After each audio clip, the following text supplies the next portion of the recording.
I'm going to do an introduction to getting students to do the reading, and then I'm going to hand out to you what I would have lectured on, so that you don't have to listen. And in other words, I'm giving you my notes. I figure by this time of day you might be a little tired, having gone through many workshops. And so what we're going to do is there's 6 elements that I see that are necessary to get students to do the reading. Setting expectations and be consistent, provide interesting readings, be fair in the amount of readings, provide guidance, have some assignments, and also provide incentives and rewards. You don't have to write that down because I'm going to give you that list with those notes. And my plan is that section by section, and you got to stay with me here, I'm going to say section 1 on setting expectations and being consistent. We will sit in silence and read.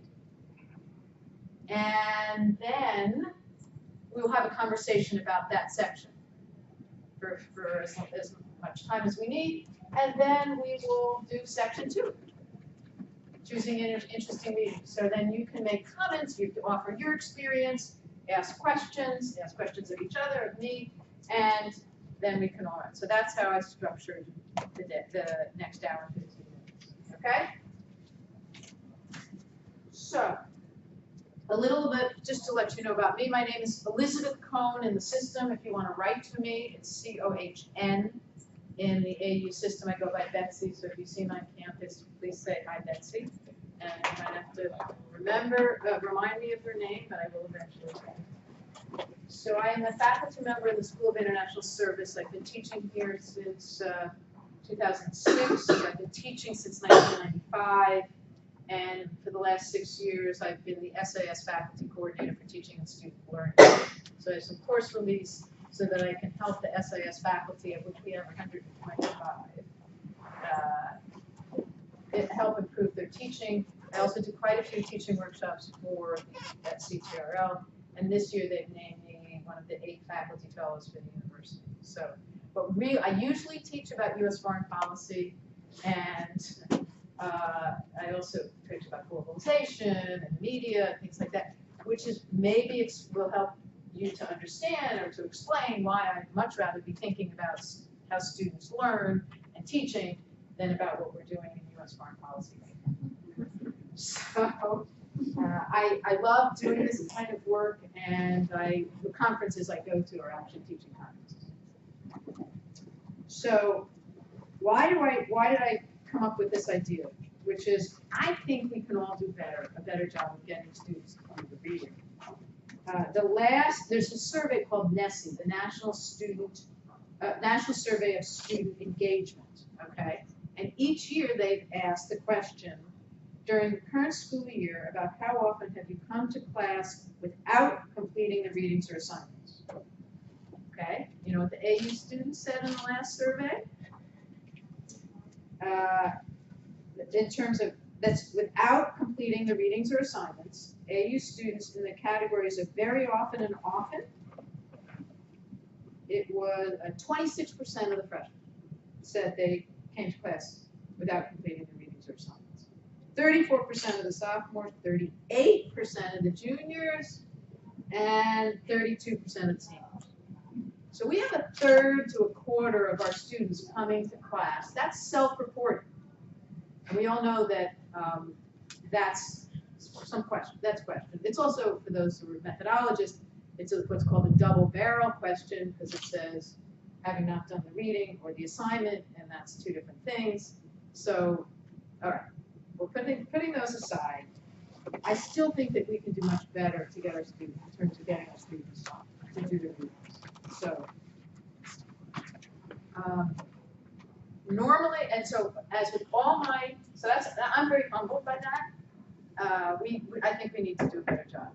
And it's not just because I think students should do the reading. There's a pedagogical reason. I think that the way that we learn is that you read something, you discuss it, you learn in class, you understand the broader context, and then you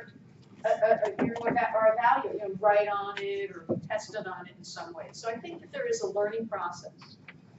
So I think that therefore, I consider getting students to do the reading one of the goals of my courses. It's integrated into the syllabus, it's integrated into my teaching philosophy and the way I conduct classroom management.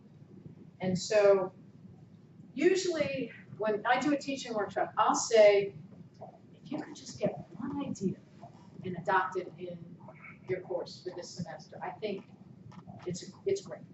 And when I go to a conference, if I can get one idea and adopt it, I feel like it's been a successful conference. In this case, I actually think it's kind of a package. So it's not just doing one thing. It might mean you shifting lens or making more than one change. So that's why I'm actually handing out my notes so that you can look at it and read and think about it on your own time. Okay. The first step, though, is making some sort of commitment or having as your goal that you want students to do the reading.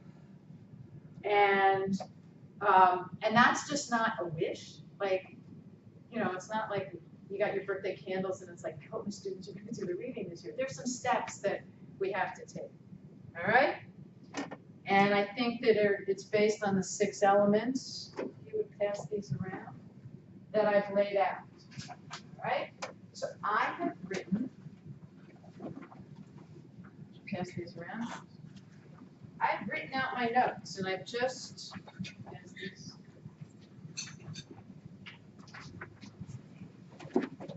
Mars. So I want you to start reading. Does everyone have one? Who needs one? I have extras.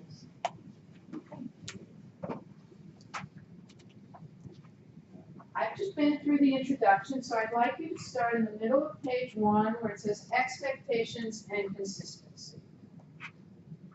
And read that, just section 1. Okay, questions or comments? What resonated with people, or what do you identify with? Like, oh my God, I do that, or yes. So one thing I know that I do is I probably give too much into the readings. I share too much rather than putting the onus on them. And so I think this idea of them probably getting this in pretty early on, that they may get by without doing a reading because he's going to share it with us anyway. Because I'm very excited about the readings, I'm very passionate, and I want to share the information with them, but rather than letting them share it, right, I jump in. Right. I just realized, my bad, you never introduced yourselves. No one reminded me of that. So, you want to do that right now? Yes. All right. Real fast. So save that thought. Save that thought. So introduce yourself, your name and what grade you give your full name. What name you give yourself, a grade you give yourself in terms of getting students to do the reading. Bruce Berger, I'd probably say B. Your name? Roberta, sorry. Roberta Rubenstein. Rubenstein. Julia Creighton, Hero Clarky, Asa, incomplete. First time teaching. All right. How many, in terms of the classes you took, how often did you do the reading? What grade would you give yourself? What grade would you give yourself? B+. All right. I hope it's true. Let's Jeff. Jeff Lane, I give myself maybe a B+ for my graduate course, C+ for my undergraduate. Okay. Robert C. I give Mm.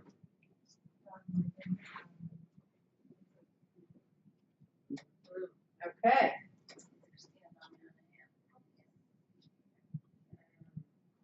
So the people, so this, I think, I appreciate the honesty, first of all.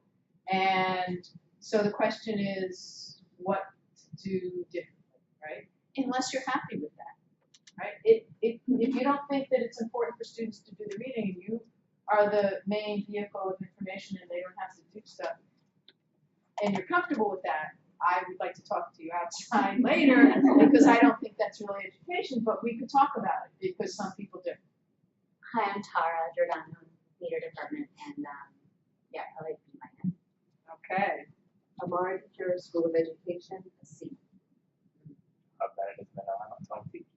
So how many, and when the classes that you took, what grade would you give yourself for completing the readings? Erica Hart, B- on textbook, fail on the optional reading. And I'm also going to be teaching a class that's more article heavy, and I'm worried about a C. Julie Hayden Smith, I would say C. Marcusville, first year, if I was solid F, that's one. At least, but you're solid. You know, Yes. recognizing a problem is the first step to fix it. That's why I'm here. Stephen Fidelity, B. My Derek Cogburn, SIS and COGAD. My graduate course is an A-. My undergraduate course is a C. Marcy Campos, I'm gonna say a B-, but I have asked for tips if people say written quizzes. All right, I'm gonna. I'm Susan Beauclair. I'm teaching the writing studies program, so we do have a lot of reading and responding to the readings. So since they're freshmen, most of them will do the work. So I would say B. That is good. More freshmen, and I Yeah. saw that in the responses, that the freshmen who still, are they're in that high school mode and they'll do the work. Kelso Kratzley, I'd say probably a C. But I've had the same experience. First year seemed to be a bit more interesting. Anna Whiston, I'm a disability access advisor in the Academic Support and Access Center. I would give myself a B- on helping students find methods and motivation to complete their reading. Some extra credit. You want extra credit? That's one of my points is no extra credit. I say that, I think extra credit is, if you can't get, the students to do the work that you assign, adding extra credit on there is just asking them to then you're tying their shoelaces together and say, run, and it's just making it worse. So, all right, so we can go back to, thank you for that, I apologize for missing that. And did I do the learning outcomes? I just got so excited about moving into this, but the learning outcomes for this class workshop is for you to think and reflect on how your policies, your approaches to teaching either enhance or inhibit students doing the reading, and for you to come up with new thinking. It's not just and tips, new philosophy or new approaches to your teaching so that you can actually adopt some new techniques in your classes right away, or this semester, or maybe next semester, all right? So those are the learning outcomes. And maybe have a good time and laugh a little bit at ourselves as we reflect. All right, so now we're back to expectations and consistency. And Derek has shared with us, he gets so excited, he's just in there sharing everything and doing the work for them so they don't have to do it. You seem to learn that quickly, like you said. And they're rational human beings, and it's like, okay, I'm going to go out and play, or I'm going to go watch this movie on Netflix, or I'm going to do Coburn's reading. And Coburn's just going to talk anyhow, he likes to hear himself talk, so I can say that. And can I say that? And because I resemble that remark, right? So what am I going to do? Right? So students pick up, that's why being consistent is really important. All right.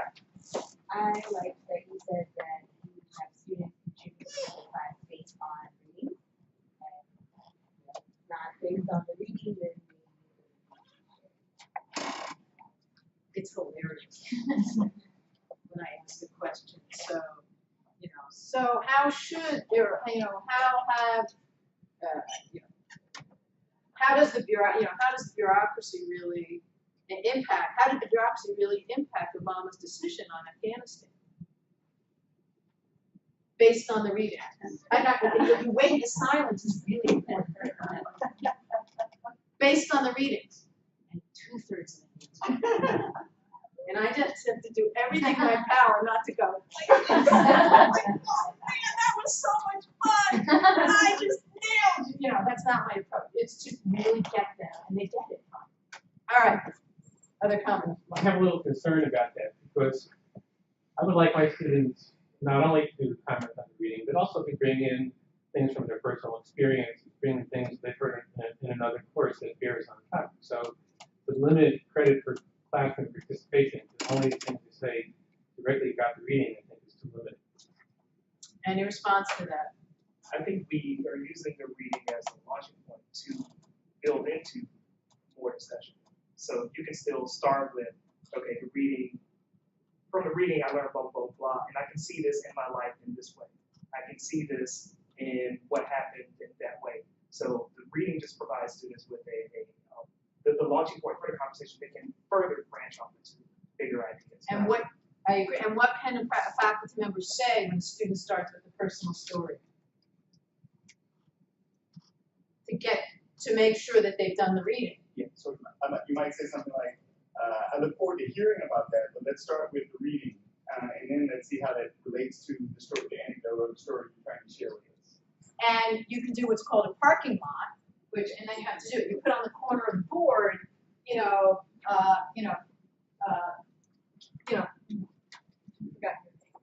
Bruce's point, Bruce's idea.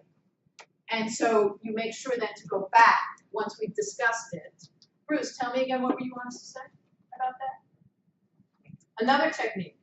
I just wanted to add on to these two ideas or opinions. So I teach international students, and especially for undergraduate students, it's extremely important to teach them how to differentiate fact from opinions, because sometimes there are students who are familiar with facts, or they don't know how to separate the two.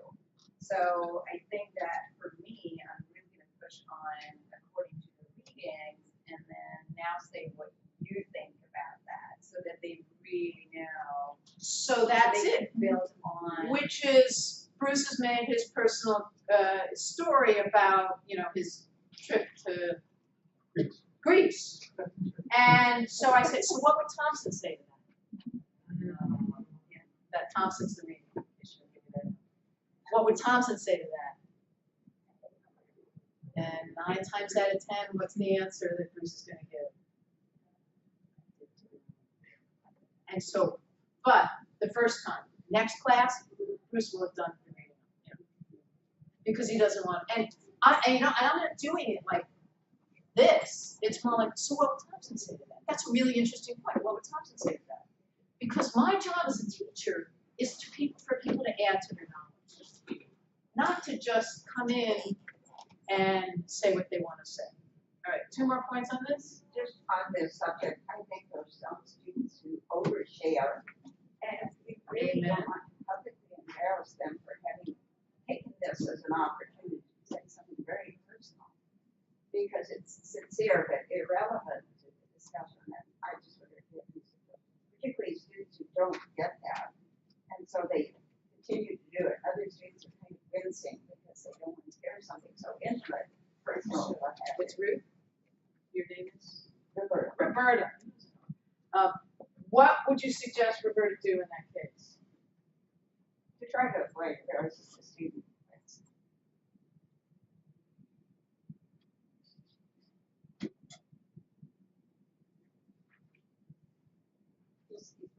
I know he is. He's already shared. Do you see what I'm trying to model for you? And I looked at him, and he picked up on it right away and put his hand down. Because if I call on Derek again, what's going to happen? You'll stop thinking about it, and then it becomes the Betsy Derek show. And why should I bother doing the reading? Because Betsy and Derek are just going to have this little engagement. And I would love to do that. It's always fun engaging with Derek. But so that's why I'm modeling that for you right now, right? So Derek, how did you feel when I looked at you and then looked away? I definitely understood, and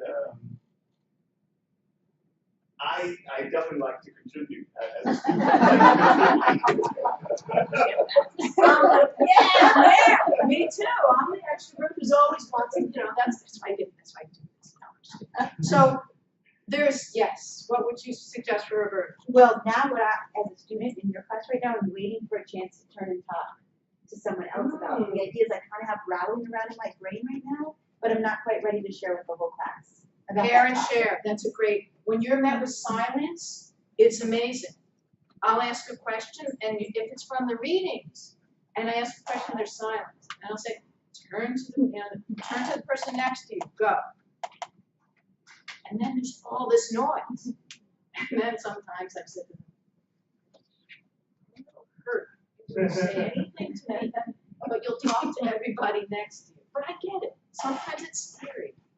So we have to, I'll take the risk, and sort of play with it. And basically what I'm doing is making transparent what's going on there, right? And so that's my teaching style. It's really transparent. You have to be willing then to get the feedback. I get feedback from students. It's like, this is too much. I'm like, okay, claim that. I'll fix that. So you have to be willing to make the changes. In this case, when you have an oversharing student repeatedly, and you think it's not positive for this learning environment, get that, right? It's not that you're uncomfortable with, someone sharing. It's like it's something that's affecting the learning environment. I'd call the student into my office and say, I hear you offering all this personal things. I think that's wonderful that you're willing to share, but the classroom is such that I really want us to focus more on what is in the reading, or let other people have a chance. Because some people find that the personal sharing is actually part of the curriculum. And that student might do that in other classes, so it's confusing to him or her that they can't do it in yours. And they might get extra points for it in other classes, right? So it's about you developing your classroom environment. All right. So I'm a chronic answer my own question person.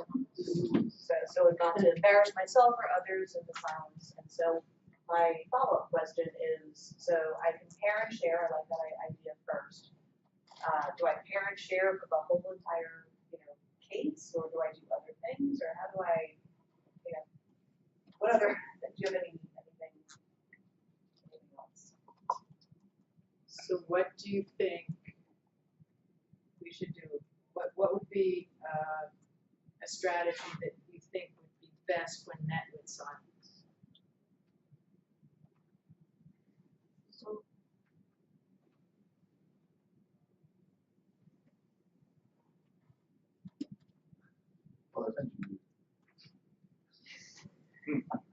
That was 10 seconds. That seemed like an eternity? Yes, to me it felt like an eternity. So one of the things that I often do is I just say P2R, which is a takeoff on R2P, International Research Responsibility to Protect. I made this up as P2R, just pause to reflect. And I'll ask a question, and I'll just say P2R, pause to reflect, write in your notes. And that means we don't get the same people all the time. And it's a structured silence and allows people to come up with their own thoughts. Not everybody thinks quickly on their feet, right? So just, or as I learned at a teaching workshop once, like you ask a question, you're met with silence. Someone said, ask them, why was that question so hard? And I did that with the PhD students that I work with, and they teach the intro of the freshman class, and he did that. And he reported back to me, and he said, it was amazing. I thought they hadn't done the reading, but they then started up with, well, why was he, well, I didn't understand what this term was. And I looked it up in the dictionary, but that still didn't make sense to me. So what does this term mean? And then someone else like, well, why did he assume such and such? They hadn't done the reading. They didn't know how to enter the conversation. So just say, why was that question so hard? You'll get what's on their mind. And maybe it's learning. Because it's not maybe, let's say, we're it's on your mind, but it's a way to get them to learn. I thought it was really great. I have a question, if you don't want to answer it now, you want to parking lot it? Sure. So I don't know. Tell me what it is. like when I read, I need to highlight and take notes. I don't think all young people today, internalize information in the same way. Like some people I know in my class like to have the article and it's highlighted on the computer. Some people have hard copies. So like when you said put it in your notebook, I'm not even sure everybody has a notebook anymore. Are we allowed to require that, or do we have to, think about everybody's learning styles? You know what I mean? So I don't allow, for the most part, I don't allow laptops in the classroom because we are too distracted by the technology, right? So that's a whole separate thing. I have stuff on course policies. I did that workshop this morning. I'm happy to share it. So, and studies show that taking notes by hand means that you remember it better. So I say yes, you need to take notes in class. If someone, I have had students show up without notes and without paper in, I said, do you need paper? Why don't you guys prepare? And you need a pen too, I got it. So yeah, I'll do that. Whether they take a lot of notes, I've only had one student who did not need to take notes. And it was had a very different learning style. And he literally never needed to take notes. And I went with that. Everyone else needs to take some notes, even when they say that they don't. With my freshmen, I also teach them how to take notes in class and how to take notes on the reading, because I think that they don't know a lot of it. So other comments, I was just going to say, I do allow my students to bring the laptop, and because sometimes I have these moments when I ask a question, and I know that because I have to do something, and I know that not everybody is ready after 2-3 seconds or 10 or 15. But so I have them Blackboard use the journal function of the tool, and then I tell them, okay, you've got now 5 minutes to write a couple of sentences to reflect on that thought. So then but of course I always tell them that you can bring your laptop, you can Blackboard, but when I say this is like the screen down, and you look at each other or look at me, then it's so that's another, and I think that's a great way to do it. If it's laptops up, laptops down. Yeah. And you but may you have to tell them, that screen down and right. face up, so then right. Fine. Right. So let's move on to number 2. I don't think there's too much to discuss there. Can we move to 3, unless there's a burning desire? One thing I hope about interesting readings is, do you have a sense of when you have too many readings? Because you selected a number of interesting readings for that section, but how much is too much? So that leads to fairness. Read fairness. I have a question about interesting.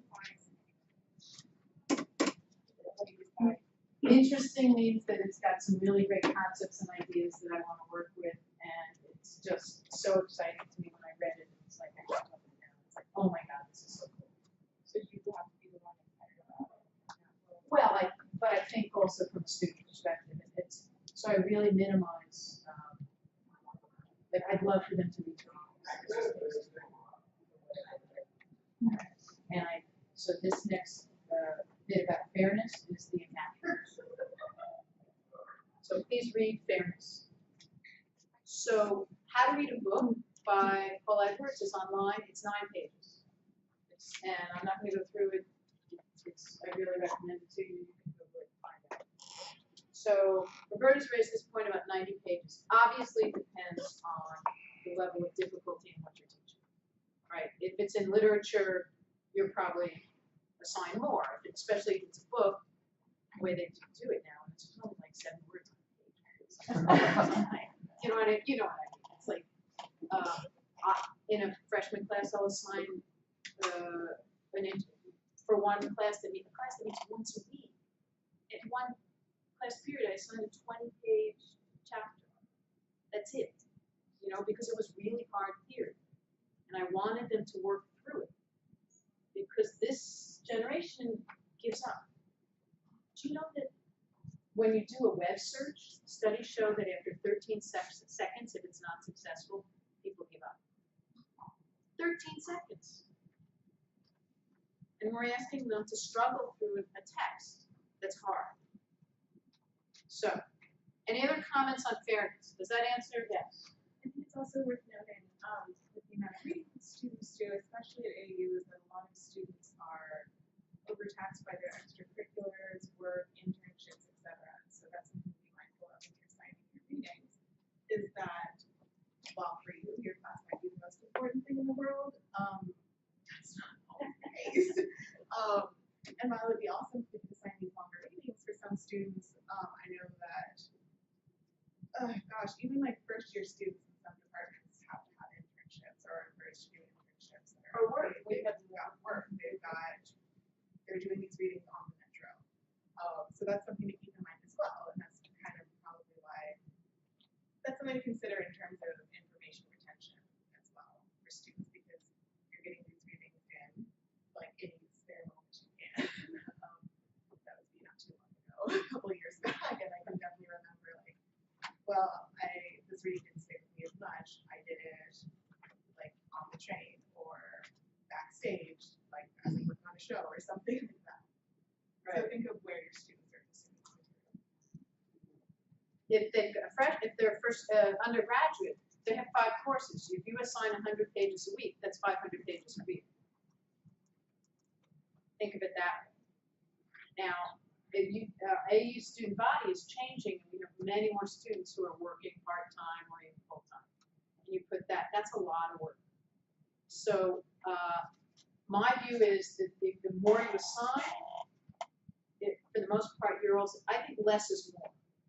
But basically I say, I expect you to do the reading. I think a lot of faculty put a lot of stuff on there. It's sort of a kitchen sink model. And like hope something's gonna stick, right? And throw everything in there. And the student, so we have basically two types of students. One is gonna try and do it and the anxiety level goes up and up, and the other is just gonna give up.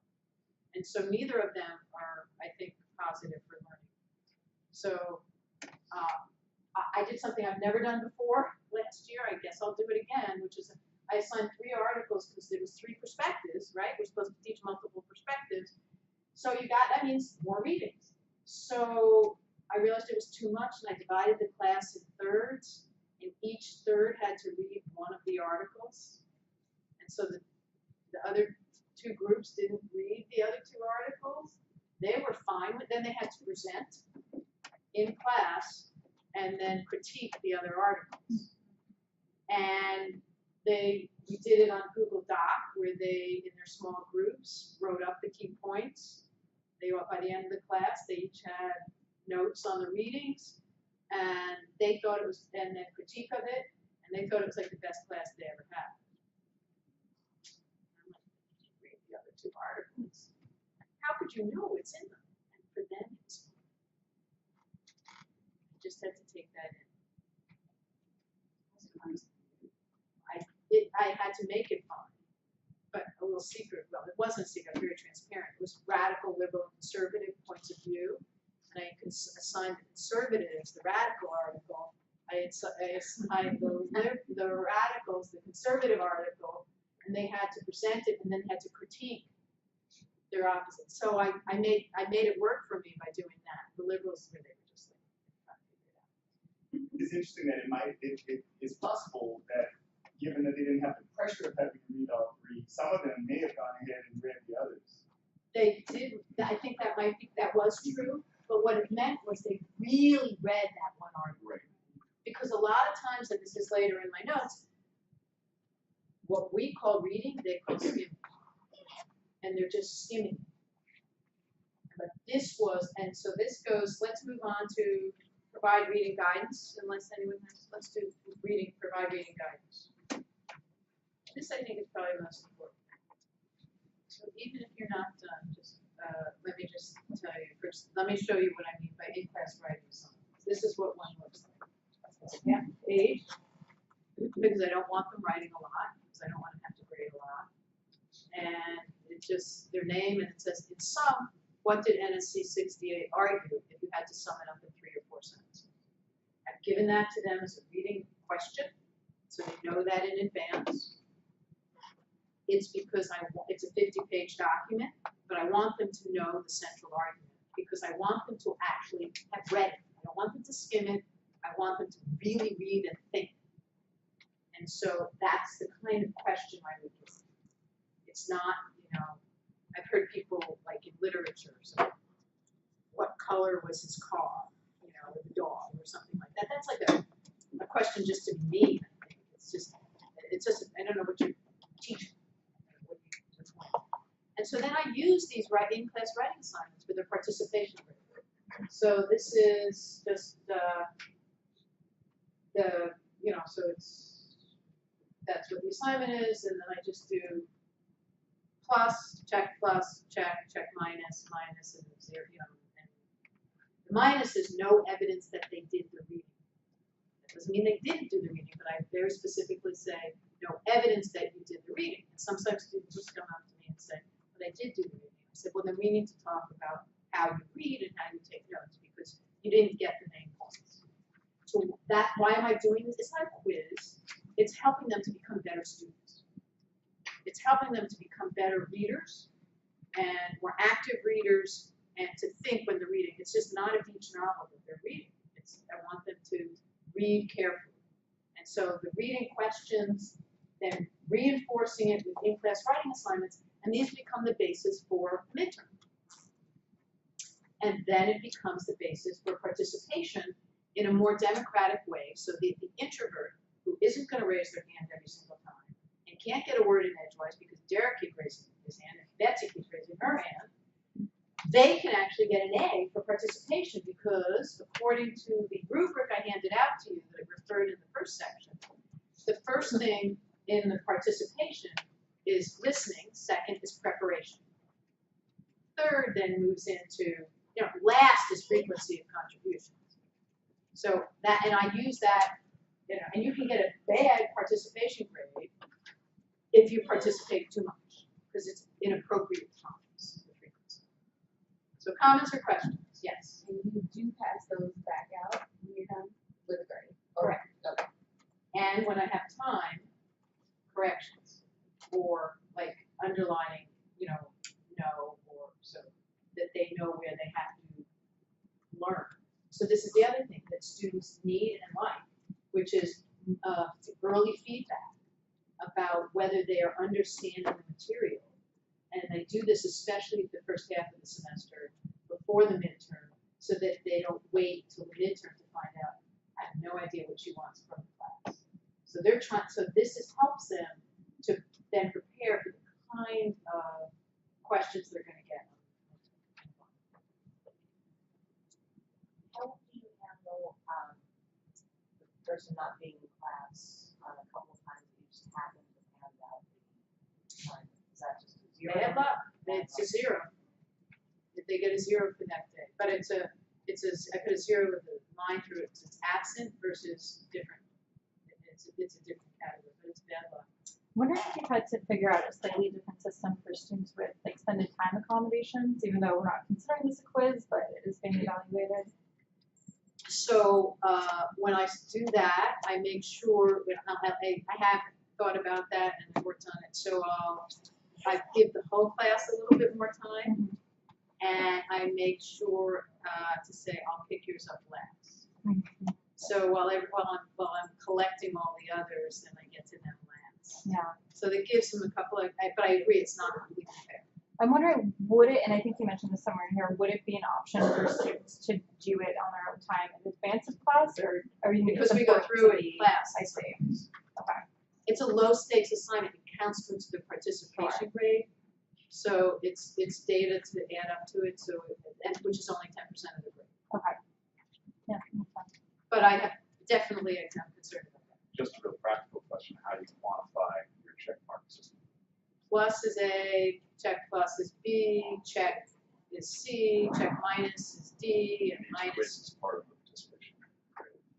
Oh, no, but so on those marks, and plus mean, this is also one of the things I'm teaching, which is a plus means you have to have only the information that answers the question, not throwing everything at it.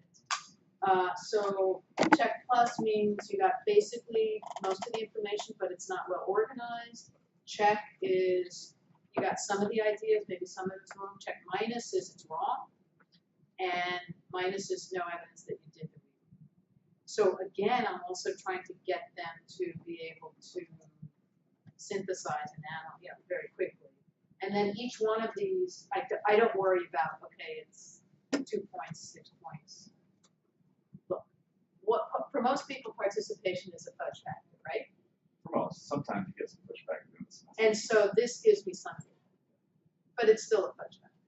I'll be honest. I have done a workshop on grading class participation, but that's another one. 2 other comments. I see that you wrote that you email the questions to the students as announcement via Blackboard. Have you ever posted them at the beginning of the semester for the entire course for all the readings? If you're that organized, I bow to you. I suppose I could. I know faculty who do put them on their syllabus. And it's actually a great way to help the students saying, oh, this is what we want. This is what I need to know for today's class to prepare.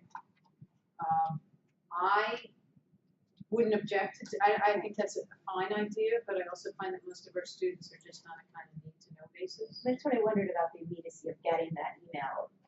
And it's got to be a week in advance because some people only do their work on the weekends because they're working all day, all week. So one more point here and then Derek. Yeah, I wanted to kind of add 2 points to that one. I think I worked with ESL students for 5 years, and providing them with questions in advance of the reading was very useful in 2 ways. One, and from what my experience was doing, I've been in Korea for years, I'm English over here, and thinking critically is just not something that's really taught. When you mentioned, what color was the man's shoe, like that's every question that was on all their exams over there. So for me to try and get more information out of them, I found that providing them critical thinking questions was useful to get them on a pathway to think correctly. But also, a lot of students are shy. They don't want to say anything because they feel like they'll embarrass themselves. They won't answer the question right. They won't say the right thing.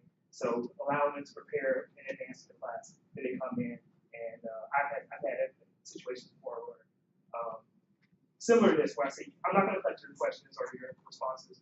I just need for you to think about it, write down some thoughts, so that when we come to class next time, you will have something to say when I ask this question. Yeah. Thank you. Just to respond to your comment, you can set up Blackboard to be time release. So if you do have those questions in advance that you want it to be timely, you can set it up so that it releases whenever you want. So you can release that announcement or whatever. Thank you.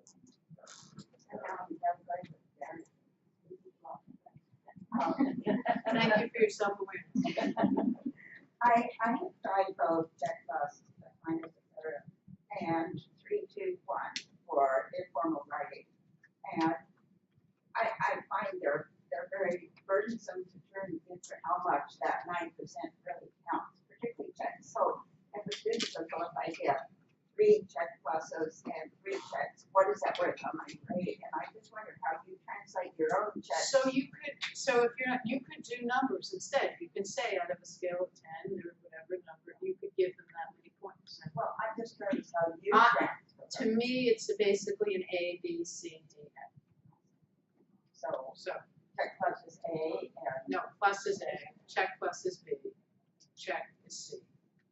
So I'm not worrying. I do when I give high stakes. When I give a paper, I actually give a numerical value because they can get a low A minus or a high A minus. So that's where the numbers really count. So I do this because I'm not going to make myself crazy, nickel and diming every single point. There are faculty who start with 1,000 points and then the student builds up to get 1,000 points. That could work for them. It doesn't work for me. So if it works for you, that's fine. But I'm not going to worry so much about it. In developing guidance questions, we worry about having the students take the questions with micro-target reading and try to find that. How do you fashion them broadly enough to ensure that they will all the readings? You just do. They're not, what are the main points or what's Mandelbaum's argument and how would Rosenstein, critique, but no, sometimes they are more specific and they can, that's just something that it's an art that you have to work with. So let's move on, which is some of this we've got to writing assignments that require students to do the reading. Skip the first one, skip the second one, you can read them later. Go to 3 through 8. You're done reading. Think of do you have any assignments to add that help students do the reading? Once everyone's done reading,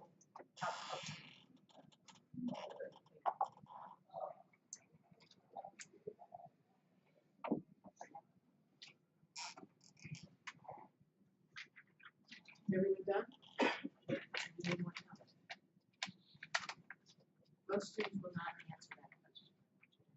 It's a terrible way to ask whether people need more time. Because people will say no, or they won't answer, and they'll keep reading, and then you've lost them. So that you don't want to do that. So let's just start with any other assignments that you have that you think help students do their reading. It's called 3-2-1 Bridge. 3-2-1 Bridge, Bridge. where the students come in with 3 key concepts from the reading, 2 questions that they have, and 1 metaphor. They come into class with that, and then Concepts, questions, and 1 metaphor. and metaphor. And then after the class discussion, as the exit ticket, they complete the 3-2-1, and the bridge is the connection between the reading and the discussion.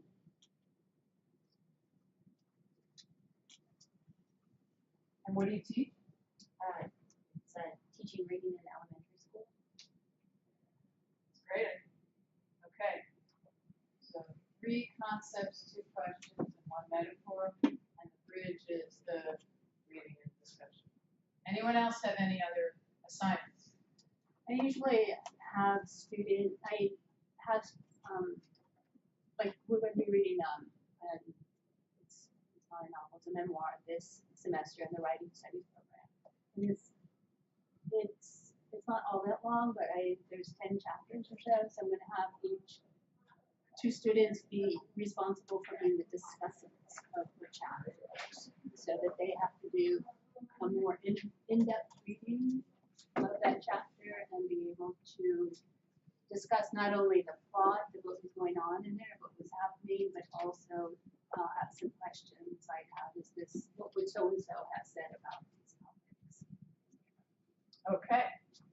Something that I try with my students, especially if they are yet less students in a lot of help, they need to learn how to summarize any reading. So I ask them to create an idea map or a map based on the reading assignment. And sometimes they do it alone, or if it's a longer piece, then they have to share the work, and it's an interactive mapping tool called MindMeister, so everybody can contribute, and then they can create a nice map. So what resources would we go to online if we wanted to Google that, how to do that? It's a Google Chrome tool, and it's called MindMeister. MindMeister? Yes. I spell Meister. It's MIESTER.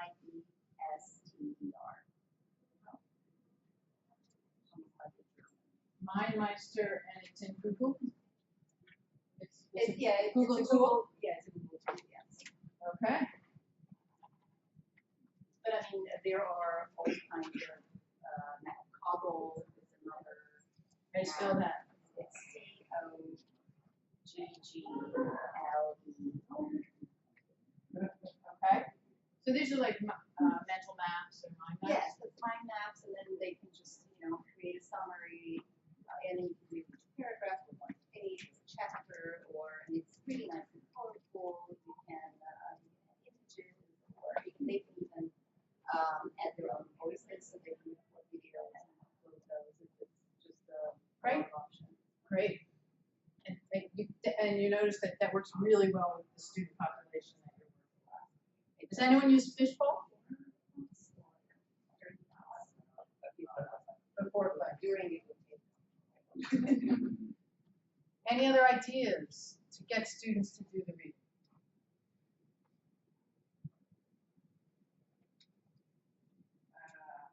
This is for in class. There's a fishbowl exercise. It's on my active learning handout that many of you have. I can post it to our Blackboards to Ed shared his site now that we use. Where students, you have a small group of students, maybe a quarter of the class, depends on the size of the class, in the middle, and they are discussing the readings, or some question that you give them from the readings, and then everybody else is on the outside observing, and then can ask them questions. There's different ways to do it depending on your learning goals. So it's kind of an interesting way to sort of have a mini conversation. Yes. One thing I've done in my ESL classes is a little debate, and that allows, it's kind of similar to what you were talking about before about having one student do one reading, other students do half a reading, where I just say, you students, think about it this way, students think about it this other way, and then I just have them go at it. And it's usually good fun. They're not trying to take on the persona per se. They just want to discuss it from that angle. And I think that's also engaging too. And I've heard faculty do this. I'm blanking on all the rules, but they have one rule as like a journalist or a historian or somebody help me out here. So you sort of give them different roles. Yes. And you assign that in advance. So as you're doing the reading, I want you to think as a historian or as a journalist or I want you to be the lawyer to do the cross-examination or whatever it is. So you can assign certain roles that they would go in, and when they do the reading, then you have them play out that simulation in class. So you sort of simulate a conversation. All right. And finally, well, does any comments on any of this? I love Matt Taylor, IQDC, where it's number 5. Interesting questions and devastating critiques. And notice it's 5 times in the semester. Students get bored doing the same thing over and over. So what I recommend is doing different things. You might have them write on a reading a couple times, but not every time. Poll Everywhere. Does anyone use Poll Everywhere? So how do you use it? They have their smartphones, and so I'll have questions prepared and projected on the board, and then they just use their smartphones to register with the code, and then tap in their answer, and then it'll show how many a percentage of the students that got the correct answer. Right. So yeah, but you have to also not assume that every student has a smartphone. So you have to give students a heads up that they can also use a computer. So give them a heads up in case they need to borrow a computer from the library. So they'll be doing that. Right. Incentives and rewards. I've pretty much gone through this, which is I give a lot of positive feedback when someone makes a comment from the reading. And I learned a long time ago, a student said to me that he and his buddies had come up with the term to be Cohn, which was my last name, and it means to be shut down when you haven't done the reading and you're trying to participate in classes. And they were like, oh, we just got Cohn. And I was really horrified at first, and then I was like, okay, I can own it. I thought, and what's really funny is I thought these guys they were like fraternity guys. I thought they weren't really paying that much attention. They were totally on it. And, we just cannot make any assumptions about any of our students. And the student went on and took another one of my classes and totally engaged. And just because he and his buddies were sitting in the back of the room does not mean that they were, what they were doing was sort of chuckling about what was going on in the class. And I did not know that. So we can never assume anything about our students. So, comments, questions? Well, the aspect of giving positive. No, go on. No, yes, no, go I ahead. think the aspect of giving positive reinforcement to students is prepared and say good things. Sometimes over time, other students think I actually have a bias for this. That is true. They say I have favorites. And I tell them the first day of class, I want you to know I have favorites. That my favorites are anyone who does the reading carefully and comments on it. And I will have to remind them. I said, if I'm calling on them or praising them, it's because they've done a careful reading. You can can do that too. So when I'm taking notes on your presentation, when you write the number 5 assignments, I'm also writing accountability. Because it's like, that's how you're holding the students accountable. Absolutely. What I hear you saying, I just want to say it out loud to make sure I'm understanding you correctly. The ways you're holding a student accountable for not reading is one, they don't get to openly participate because you're asking them to tie their participation, their verbal participation to the reading. And two, you have written assignments that may be tethered to a low stakes grade. Are there any other ways that you manage students, particularly if you have many students who did not do the reading? So because of the whole package of what I do, that doesn't happen. Okay. I don't want to brag. No, that's fine. You're saying take the whole But system. and given you should- everything you I should do, test. the students get the message very quickly that they have to do the reading. Okay. At some level, some do more, better than others. Now I will say in some of my classes, when I don't do all of this, they don't do the reading. And so and there's times when there's just going to be a student who's, for whatever reason, isn't going to do your reading. A student doesn't scare me.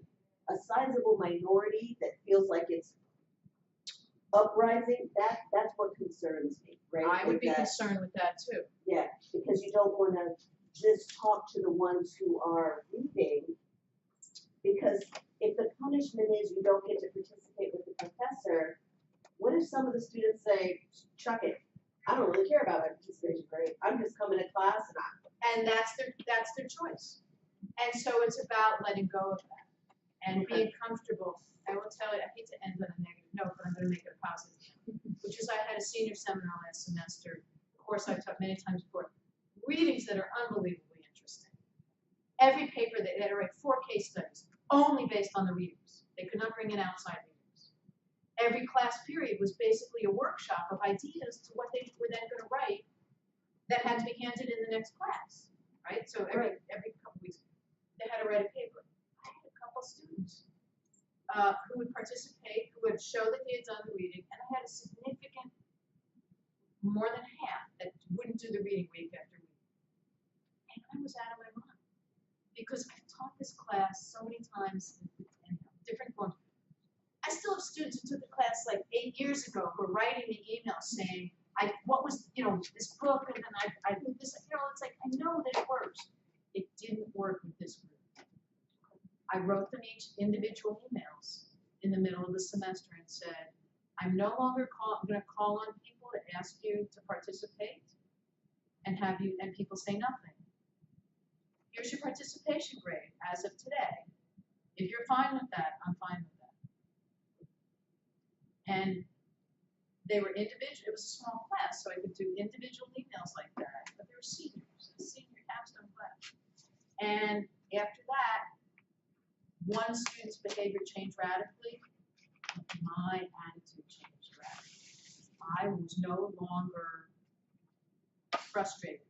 It's like, they can choose not to participate, they can choose not to demonstrate that they've done the reading, and so what, they're gonna get a C minus. Senior seminar reading, or better, on their participation. So some students are not going to respond, but you can set up the structure, call them rules, attitudes, get buy-in by your attitude of learning. It's all about student learning. It's not about punishment. It's not about being punitive. It's not about humiliation or quizzing them. It's about my attitude is always, and this is what I say to my students, I set up structures to help you learn. Every one of my policies is to help you learn. And if that's not clear to you, if it's not working for you, come see me.